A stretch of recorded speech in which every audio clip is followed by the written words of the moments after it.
All right, Sergeant Slaughter, I am simply bewildered at some of the things that have been happening here over the past couple of weeks. What in the world is going on? Obviously, animosity existing between you and the Iron Sheik. I want all you people to listen up to what I have to say. I know that through my military career and all through my wrestling career, I've called a lot of people maggots. But I can say right here to you people that are here and the millions of people out there, I can say that Fred Blassie, the American trainer, and the Iron Sheik on my round are the biggest maggots of them all. They're the biggest maggots of them all. And I've had it right up to here every time I pick up an American newspaper and see that one of my comrades, one of my people, one of my Marines, one of my boys went down. Iron Sheik, I declare war on you. War! Because there's one thing that I've done since I was a kid. Ever since I was knee-high. I went to school through the Boy Scouts, through the Marines. And I'm saying it right now to you, Iron Sheik. I pledged allegiance to the flag of the United States of America, to the republic for which it stands, one nation, under God, indivisible, with liberty and justice for all. In the early 1980s, professional wrestling did not exist in a vacuum. It reflected the fears, frustrations, and politics of the audience watching it, often more directly than mainstream entertainment was willing to. Few storylines demonstrate this more clearly than the feud between Sergeant Slaughter and the Iron Sheik. At a time when America was still processing the Iranian hostage crisis and Cold War-era nationalism was once again on the rise, the World Wrestling Federation transformed a wrestling rivalry into a symbolic geopolitical conflict. One man represented discipline, order, and American identity. The other was presented as a living provocation, a foreign enemy that hated everything America represented. What began as a straightforward wrestling feud quickly escalated into a clash of identities, a battle not just over wins and losses, but over honor, patriotism, and the American spirit itself. In the process, Slaughter underwent a dramatic transformation, shedding his heel persona to become one of the country's most patriotic and beloved heroes, while the Iron Sheik solidified his place as one of the most reviled villains in wrestling history. This was more than entertainment. It was a cultural moment, where wrestling tapped directly into the anxieties and passions of a nation.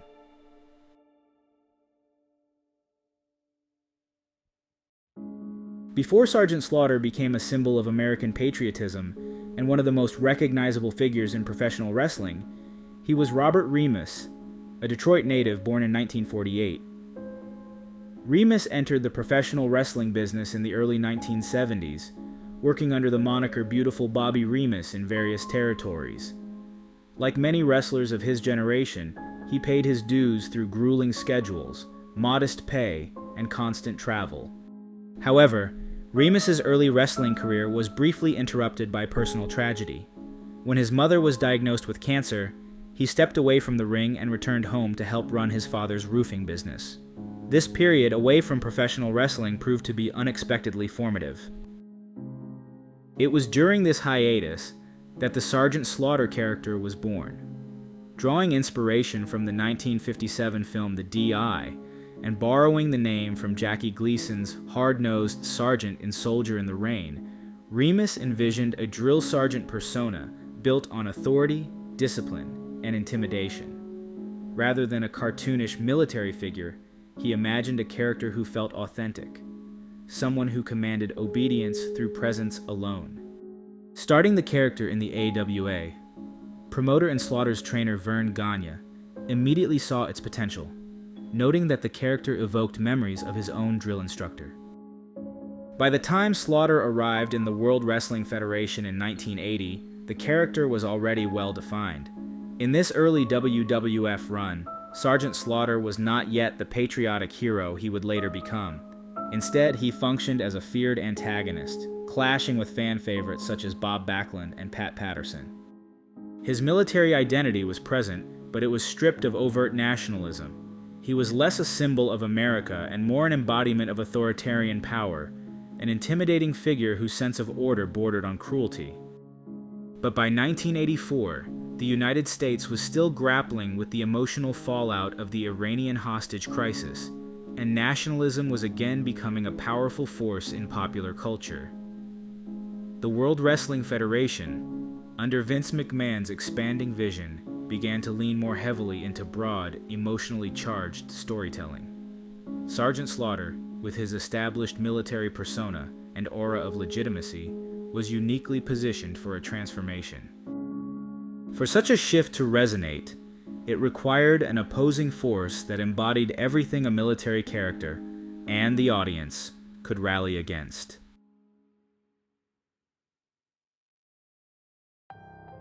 Before he became one of the most reviled villains in professional wrestling history, the Iron Sheik was Hossein Khosrow Ali Vaziri, a world-class athlete whose life was shaped by discipline and competition. Born in 1942 in Iran, Vaziri grew up in a country where wrestling held deep cultural importance. He excelled as an amateur wrestler and weightlifter, eventually representing Iran in international competition, including training for the Olympic Games. Long before adopting a villainous persona, Vaziri was a symbol of national pride in his home country, forged through rigorous training and a relentless work ethic. Vaziri's athletic success led him to the United States, where he trained under the same man who brought in Sergeant Slaughter, Vern Gagne.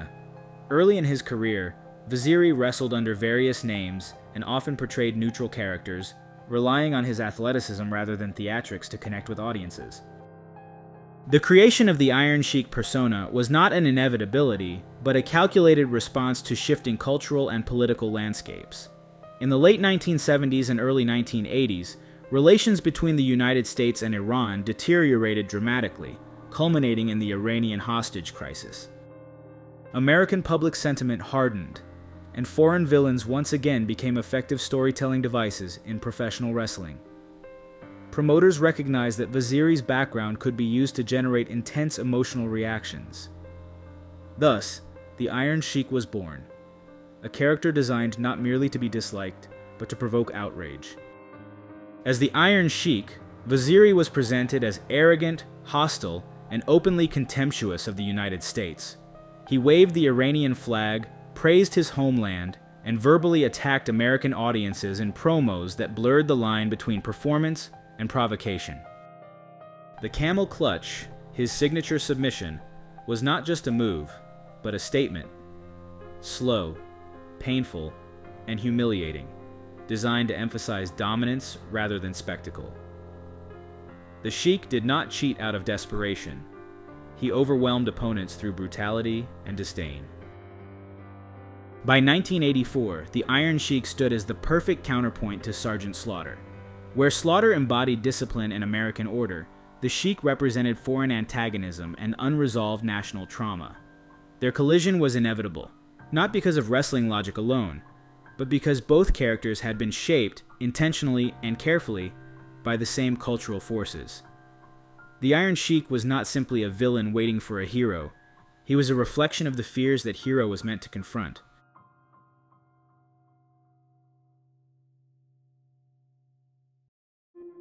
In February of 1984, in Allentown, Pennsylvania, the Iron Sheik stood in the ring following a victory, and did what he did best. He took the microphone and turned the arena against him. He insulted the United States, mocked its people, and derided American wrestlers, each word carefully chosen to inflame an audience already primed by years of political tension and national resentment. The next scheduled bout was not a confrontation with the Sheik at all, but a routine match between Sergeant Slaughter and John Callahan. As Slaughter made his way toward the ring, he crossed paths with the Iron Sheik in the entrance walkway. The encounter was brief, almost incidental, yet electric. In that moment, the crowd made a decision that the storyline would soon follow. Slaughter was no longer simply a drill sergeant enforcing discipline. He had become a symbol of American pride, standing in silent opposition to the man who had just insulted it. The WWF recognized the power of what had occurred. What might have been an unscripted reaction was quickly woven into a broader narrative. On another occasion, the Iron Sheik, accompanied by his manager Freddie Blassie, defeated Eddie Gilbert via his signature camel clutch in a matter of minutes. As the Sheik celebrated, he once again turned his attention to the crowd, launching into another tirade against America. This time, the provocation did not go unanswered. Sergeant Slaughter stormed the ring and attacked the Sheik, chasing him away as the audience roared in approval. What followed was no longer wrestling theater, it was ritual. Slaughter grabbed the microphone, delivered a forceful pro-America speech, and then led the entire arena in reciting the Pledge of Allegiance. This was the moment the feud fully crystallized. The conflict was no longer about rankings or wins and losses. It was about identity. The Iron Sheik had become the embodiment of foreign hostility, while Sergeant Slaughter had been elevated, by both the company and the crowd, into a defender of national honor. What made this storyline so effective was its organic escalation. It was not built through elaborate angles or convoluted storytelling, but through carefully staged moments that allowed the audience to feel as though they were shaping the narrative themselves. By the time Sergeant Slaughter and the Iron Sheik were officially positioned as rivals, the feud already felt inevitable. The crowd had chosen its hero, identified its villain, and demanded a confrontation that promised not just victory, but validation. Sergeant Slaughter and the Iron Sheik were paired repeatedly throughout 1984.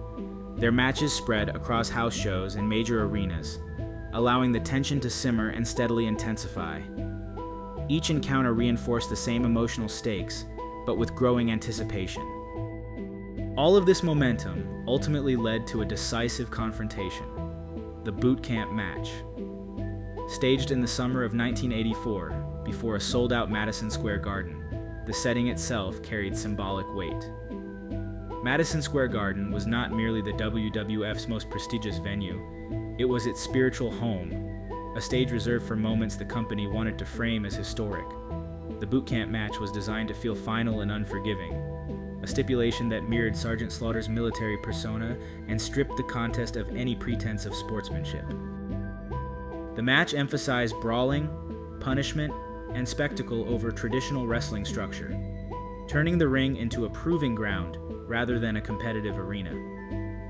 For the audience, this was not just the culmination of a feud, it was the promised reckoning. Slaughter's victory in that environment did more than end a storyline.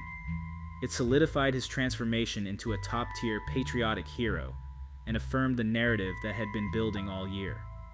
The Iron Sheik, in defeat, fulfilled his role completely, having served as the catalyst for one of the WWF's most emotionally charged rivalries.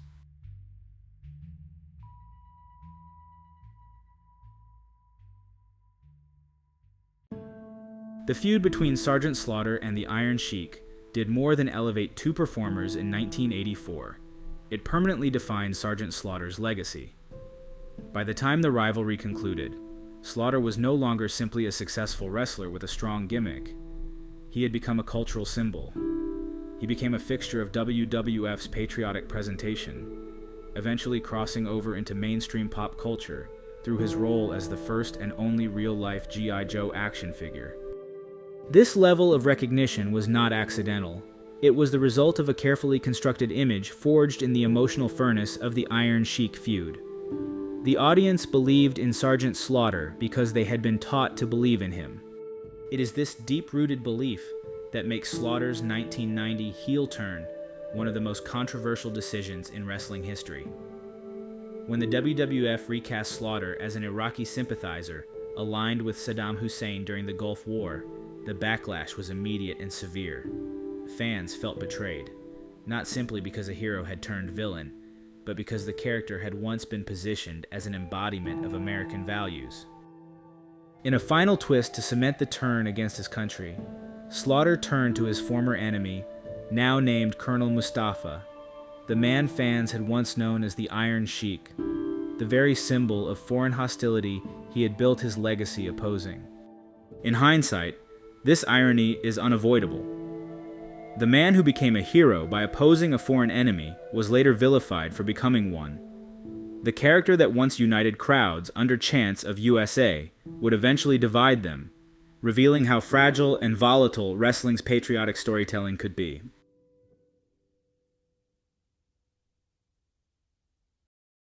The feud between Sergeant Slaughter and the Iron Sheik endures not because of championships won or matches remembered, but because it revealed what professional wrestling is capable of at its most potent.